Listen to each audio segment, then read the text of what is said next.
Assalamualaikum warahmatullahi wabarakatuh. Saya Nimaturiyatus Solikah, NIM 12206183078. Di sini saya sebagai narasumber pendidikan parenting akan memberikan penjelasan tentang kemampuan mendengar anak melalui bersair. Langsung saja, pengertian syair merupakan bentuk karya sastra Indonesia lama yang berasal dari Persia atau Arab. Syair memiliki karakteristik sendiri. Ada beberapa ciri-ciri syair yang mudah dikenali. Menurut KBBI atau Kamus Besar Bahasa Indonesia, syair diartikan sebagai puisi lama yang tiap-tiap bait terdiri atas 4 baris dan mempunyai akhir bunyi yang sama. Syair di dalam kesusastraan Melayu merujuk pada pengertian puisi secara umum. Akan tetapi dalam perkembangannya syair ini telah mengalami perubahan dan modifikasi sehingga syair didesain sesuai keadaan dan situasi yang terjadi. Syair terkenal sebagai media untuk mengungkapkan isi hati tentang suatu peristiwa, kejadian, seseorang atau perasaan. Kemudian, anak adalah generasi penerus bangsa yang harus dipersiapkan dengan baik, sebaik-baiknya agar kelak dapat meneruskan cita-cita bangsa untuk menjadi bangsa yang besar. Anak pada usia 0-6 tahun merupakan masa peka bagi anak sehingga para ahli menyebutnya dengan the golden age karena perkembangan kecerdasannya mengalami peningkatan yang sangat signifikan. Masa ini merupakan masa dasar pertama dalam mengembangkan semua potensi yang dimiliki oleh setiap anak agar perkembangan secara maksimal. Jadi, berbagai upaya dan kegiatan dalam rangka pengembangan potensi anak ini sejak usia dini dapat dilakukan dengan berbagai macam cara. Salah satu potensi yang penting untuk dikembangkan adalah kemampuan berbahasa pada anak. Kemampuan berbahasa merupakan salah satu dari bidang pengembangan kemampuan dasar yang dipersiapkan oleh guru untuk meningkatkan kemampuan dan kreativitas anak sesuai dengan tahap perkembangan. Kemudian, perkembangan bahasa dibagi menjadi 2, yaitu perkembangan bahasa ekspresi dan kemampuan bahasa reseptif.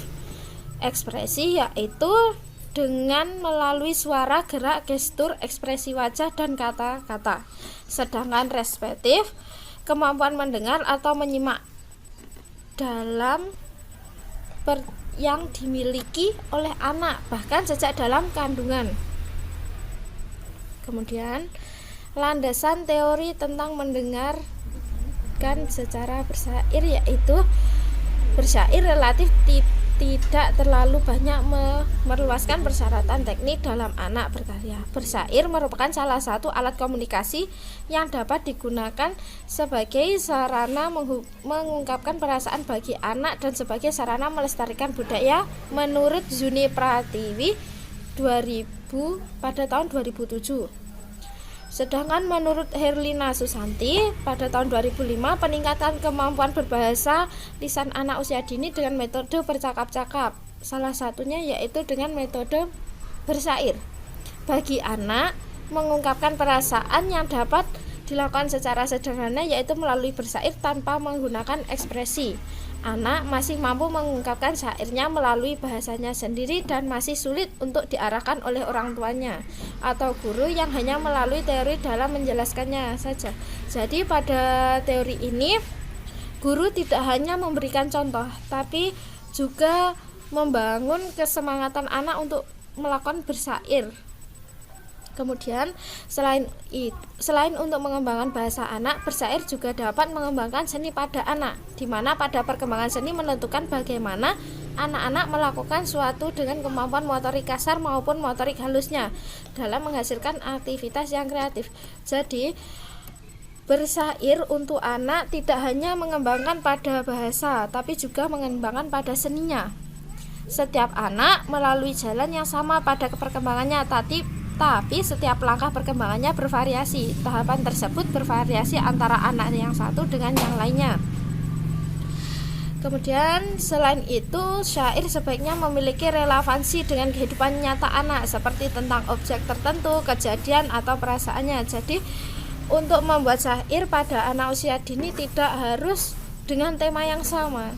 Jadi dengan perasaan yang sedang dilakukan anak, entah itu senang maupun sedih. Kemudian manfaat bersair bagi anak usia dini, melatih kepekaan berbahasa dan memperkaya kosakata. Kemudian yang kedua, mengenali dan memahami irama bahasa. Selanjutnya melatih imajinasi, kemudian membantu belajar menulis dan menyampaikan pesan mendidik. Dengan bersair, anak juga mampu mengungkapkan perasaannya. Contoh syair seperti yang telah dipaparkan yaitu Kupu-kupu Nan Lucu. Kemudian problem pada anak dalam pelaksanaan peningkatan kemampuan mendengar melalui bersair maupun berbahasa anak mudah meningkatkan anak sudah dapat bersair dan kosakata bertambah. Kelemahannya, karena jumlah anak yang banyak maka memerlukan waktu yang lama sehingga perhatian guru tidak terfokus pada satu anak saja, serta setiap anak mempunyai tingkat perkembangan yang berbeda-beda. Jadi ada yang harus khusus dipegang satu guru dan ada yang bisa dipegang satu guru untuk memegang banyak anak. Cara mengatasinya, diajak keluar ruangan untuk bersair, menggunakan alat peraga yang sesuai dengan tema, pengulangan kalimat per bait. Guru meminta kepada anak untuk bersair bersama-sama, kemudian menggunakan intonasi yang tepat. Jadi guru mencontohkan, tidak hanya mencontohkan tapi juga memberi arahan. Kesimpulannya, syair merupakan bentuk karya sastra Indonesia lama yang berasal dari Persia atau Arab. Ada beberapa ciri yang mudah dikenali, seperti puisi yang tiap-tiap baitnya terdiri atas 4 baris dan mempunyai akhir bunyi yang sama.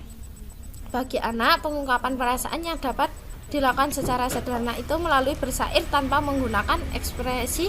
Anak masih mampu mengungkapkan syairnya melalui bahasanya sendiri.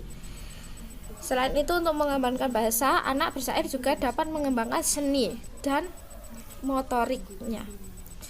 Terima kasih atas perhatiannya dari saya. Ada kurang lebihnya mohon maaf. Assalamualaikum warahmatullahi wabarakatuh.